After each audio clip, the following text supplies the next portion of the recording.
Let's upload users. Go to your user page, click Add User, and choose your method for uploading them. Through the CSV upload, we'll click Choose File and use our CSV. Here's an example CSV I used. Basic information like an email, name, password if you'd like. Make sure to save that as a CSV. And then go ahead back to ListPress and upload that. Click Add to Team.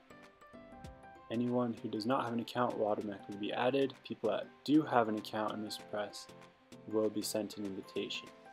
Go back to user page, you'll see that these people have been populated.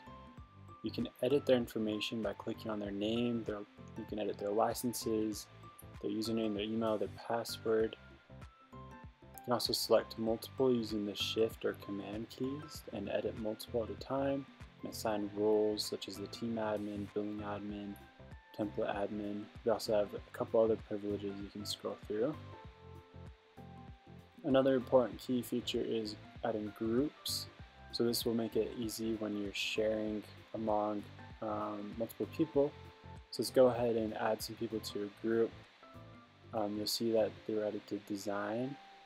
Let's go ahead and add them to sales and agents and events. So anytime you share with one of those groups, it will share to those people specifically.